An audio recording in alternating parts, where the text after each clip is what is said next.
Olá, Lovers. Tudo em dia? Espero que sim. Bom, vamos conversar um bocado. Assunto do momento: impeachment do João Lourenço. Ai, meu pai, essa coisa fica cada dia melhor. Amores, deixa eu falar aqui com vocês um bocado. Agora vamos falar sério.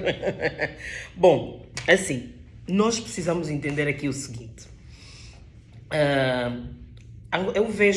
Se é a minha visão, vejo Angola como um tabuleiro de xadrez, onde os oponentes vão usar as peças que têm até que eventualmente algum deles capture a rainha e então ganhe o jogo ou eventualmente dê um checkmate, por aí vai. O MPLA, quando aprovou o orçamento, aquele reajuste do orçamento para a cessação de mandato dos deputados e tudo mais, fez isso tudo de caso pensado. Sim, foi um caso pensado. Foi um movimento de uma tábua de xadrez, um tabuleiro de xadrez, onde o MPLA sabia o que estava a fazer e que peças usar. Naturalmente que a UNITA, mesmo até que a UNITA votasse contra, não havia como não passar, porque já era um projeto que estava aprovado. A UNITA podia ter posicionado-se contra, mas eventualmente o projeto havia de passar, porque esse era o plano do MPLA. O grande problema foi que a UNITA não falou, não se colocou contra, porque esse projeto foi à votação e eles aprovaram. Esperava-se, e isso foi o que gerou questionamento em muita gente, que a UNITA tivesse uma postura diferente, coisa que não aconteceu. Infelizmente, não aconteceu. Não vimos a UNITA ter uma posição diferente. E isso criou exatamente o que o MPLA cria: questionamentos com relação às intenções da UNITA. As pessoas vão ficar a pensar: poxa, não é essa UNITA que nós estamos a apoiar e tudo mais, na hora do vamos ver, na hora das benesses, a posição é essa. Eu fui uma das pessoas até que questionei. Fiz uma live há poucos dias e questionava sobre isso. Não o facto de eles até apoiarem o voto, mas o facto de eles não dizerem nada. Esse é o grande problema.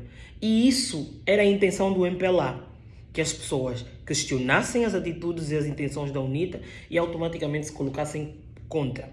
Eu não me coloco contra a UNITA, continuo a apoiar a UNITA e deixo aqui claro, não sou militante da UNITA, não sou afiliada de nenhum partido, mas continuo sim a dar o meu apoio à UNITA, independente do que aconteça, porque não é um fato como esse que vai me retirar, que vai fazer com que eu retire o apoio à UNITA. Absolutamente. Não e não mesmo. Era essa a intenção que o MPLA tinha e eles foram lá e fizeram o seu movimento no tabuleiro de xadrez. Claro que a UNITA depois disse que vai doar 50% desse dinheiro para isso, para aquilo e tal, e vimos a UNITA se movimentar, ou seja, movimentar a peça que tem dentro desse mesmo tabuleiro de xadrez, fazendo o quê?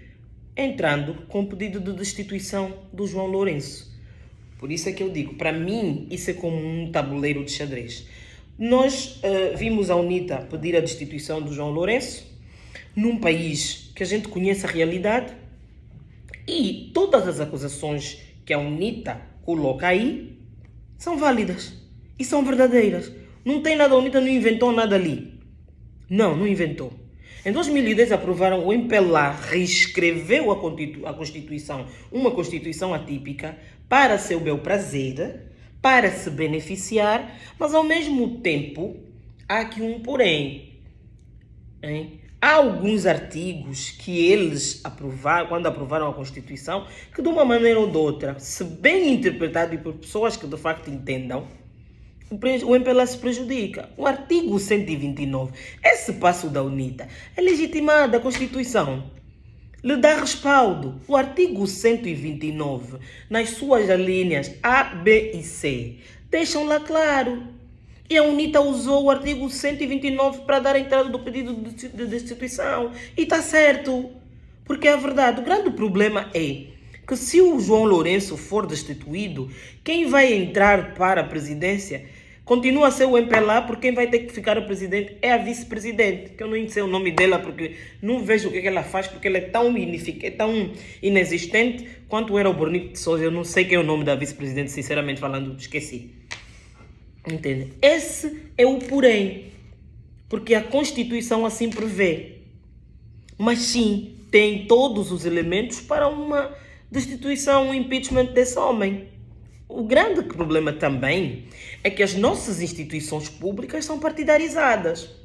Numa democracia, o João Lourenço muitas vezes enche a boca para dizer que a Angola é uma democracia, né? Perdão, é um Estado democrático de direito, é o que ele diz. Mas na prática a gente sabe que não. Angola não é uma democracia, Angola é uma autocracia. E essa desculpa de Estado de Direito, esse argumento de Estado democrático de direito, é característica de autocratas. O João Lourenço é um autocrata. Angola não é uma democracia, Angola é uma autocracia. Por que eu digo que Angola é uma autocracia? Porque a autocracia é um regime ditador, é um regime autocrata, onde a vontade de quem governa é que impera. E não são as leis, e não é o respeito à Constituição que é respeitado, não é a vontade do povo que é respeitada, porque se a vontade do povo fosse respeitada, o João Lourenço não era presidente, porque nós sabemos que quem ganhou as eleições foi a UNITA, foi o Adalberto Costa Júnior. Mas como vivemos num país cujo regime político é autocrata, vimos esse tipo de situações. Se vivêssemos numa democracia de facto, o Tribunal Constitucional iria acolher a queixa da UNITA, iria acolher o pedido de destituição, abrir uma investigação, ir investigar os factos, e não precisamos de muito. Não precisamos de muito porque está tudo ali, as provas necessárias para a destituição do João Lourenço está no longo do país. O João Lourenço monopolizou completamente o sistema econômico de Angola, gerando fome, desemprego. Não há nenhum tipo de qualidade de vida, não temos hospitais, não temos educação, não temos saneamento básico, não há emprego, não há educação, não há nada. Então não precisa desenhar muito, porque se formos buscar, as provas estão no próprio país, a condição do próprio país. E em qualquer democracia séria, em qualquer país que as liberdades são respeitadas, o João Lourenço é destituído, sim. Mas como vivemos em Angola e as instituições são partidarizadas, infelizmente isso não vai acontecer. Depois vem um Palerma, um tal de não sei o que, esqueci o nome dele, depois vou ver aqui porque eu esqueci-me, mas vou colocar o texto dele. Foi elaborar um textaço a falar da UNITA, porque a UNITA isso, a UNITA aquilo. Perdi 10 minutos do meu tempo a ir ler aquela papagaiada. Naturalmente, ele é o retrato de um MPLA que tem um medo grande de perder o poder. O MPLA vai e emite um comunicado dizendo que a UNITA, o MPLA é o partido fundador. O MPLA não é assim. Senhores do MPLA, vocês não são fundadores da nação. A nação foi fundada pela história. E não é a história que vocês contam. É a história verdadeira que nós hoje conhecemos. Vocês não são dono. Esse vosso pensamento de que o MPLA é que fundou o país, o MPLA é que fundou a nação, é isso que trouxe a Angola ao descalabro que nós vimos hoje. Vocês não fundaram a nação. A nação foi fundada ao longo da história. A história de verdade, hein? Porque se formos buscar de facto fundadores para a nação, nada passa pelo MPLA. Muito pelo contrário. E essa ideia vossa precisa de mudar. É por causa dessa ideia centralista que vocês têm que o país está como está. O país não é vosso.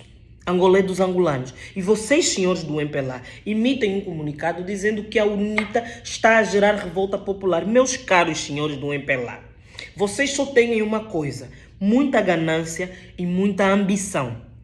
A vossa capacidade de raciocínio é só para roubos. Porque inteligência é o que vos falta. Para mim, vocês todos, o vosso cérebro do tamanho de um grão de mostarda é muito. Tem que ter uma semente mais pequena que o grão de mostarda. Esse é o tamanho do vosso cérebro, se é que há. Porque às vezes eu acho que nem cérebro vocês têm. É um espaço oco que existe ali no vosso crânio. O grande opositor do MPLA, senhores do MPLA, não é a UNITA, é o povo. Quem vos opõe hoje e sempre é o povo. Vocês tentaram durante muitos anos, quando não havia internet, manipular a informação. E o povo comprava aquilo que vocês diziam. Hoje não. Hoje nós temos acesso à internet e hoje nós sabemos a verdadeira história de Angola. Hoje nós sabemos o que é, o que aconteceu de facto e não é o que vocês contaram. O vosso grande opositor não é a UNITA. A UNITA não precisa de mexer um dedo, a UNITA não precisa de incitar ninguém, a UNITA não precisa de fazer nada. Quem está revoltado é o povo. Sabe por quê? Porque não é a UNITA que está sentindo a pele, é o povo. Quem tem fome, quem não tem transporte, quem não tem acesso à saúde em condições, quem não tem acesso à educação em condições, quem não tem acesso ao saneamento básico, à segurança, coisas que são básicas para um governo proporcionar ao seu povo, hein? É o próprio povo, não é a UNITA. O vosso opositor não é a UNITA.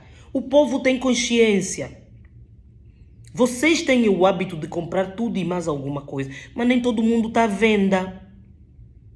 Nem todo mundo é comprável. Nem todas as coisas o dinheiro compra. E dignidade é uma coisa que o dinheiro não compra e vocês tiraram isso do povo. Vocês tiraram a última réstia de dignidade que havia no povo. Vocês, senhores do MPLA, tiraram. A vossa luta não é contra a UNITA, é o povo que não suporta mais o MPLA. A UNITA está simplesmente a usar dos meios legais que lhe cabem para fazer alguma coisa pelo povo. Não pensem vocês que esse vosso movimento de reajuste do valor de cessação de mandato dos deputados vai fazer com que o povo tire a credibilidade da UNITA. Não vai. Quem governa esse país, vocês precisam entender isso. Não é a UNITA que governou esse país durante todos esses anos, são vocês. Quem levou Angola à falência são vocês do MPLA. Vocês que foram fazer N empréstimos para não sei aonde, que hoje o povo é obrigado a pagar um dinheiro que nunca viu. Cada angolano deve $1.500 de uma dívida que ele não sabe se fez como, nem com o que é. Vocês têm 100 bilhões, são 47 anos de MPLA, e o MPLA endividou Angola em 100 bilhões de dólares. Fizeram o que com esses 100 bilhões de dólares? Porque não reconstruíram o país. O país é uma desgraça. A gente vê o que o povo vive. E, no entanto, o povo tem uma dívida. Então não é o vosso problema, senhores do MPLA. É o povo que não vos quer mais. É o povo que está farto de vocês. Se vivêssemos numa democracia, o João Lourenço seria destituído. Mas infelizmente nós vivemos numa autocracia. E enquanto for assim, naturalmente, esse pedido vai entrar, o Tribunal de Constitucional vai acolher e eventualmente, sem investigar, sem fazer nada, vai dar um deferimento e se calhar até nem vai aceitar o recurso. É verdade, é isso. Por quê? Porque os juízes do Tribunal Constitucional são um bando de corruptos, são um bando de pessoas que são compradas pelo MPLA, sim, porque o MPLA dá um subsídio de 700 mil kwanzas para cada juiz, naturalmente que eles não vão fazer nada. A única juíza que teve coragem de dar um não e dizer eu não assino isso porque não está certo é a juíza Neto. Mas os outros juízes do Tribunal Constitucional são uma vergonha para a torga que eles usam. Então esse pedido até vai ser acolhido. Mas vai-se fazer alguma coisa? Não. E politicamente, juridicamente, pode até não ter muito efeito porque as instituições são partidarizadas. Mas politicamente tem. E chama a atenção de quem tem que ser chamado. Vai criar uma pressão dentro do próprio partido, dentro da própria política, cria uma pressão por cima do próprio João Lourenço e vai fazer com que alguma coisa seja feita. Nós vimos isso, Angola não é o primeiro país da África a fazer isso. Nós vimos no Senegal, vimos acho que no Ghana, vimos na África do Sul, Jacob Zuma, vimos tantos outros. Isso não é nenhuma novidade, é feito. Pode não ter um efeito devastador juridicamente falando, mas politicamente falando, e esse é o grande medo do MPLA, sim, tem um efeito devastador. É só preciso analisar e ponderar e ver todos os pontos. Eu vou deixar aqui o texto desse palhaço que andou aí a falar à toa, que eu até fiquei pau da vida de perder meu tempo a ler o que ele escreveu. Tá? Senhores do MPLA, o vosso grande problema não é a UNITA. É o povo. E o dia que vocês entenderem isso, vocês vão sair do poder a correr. Fiquem bem.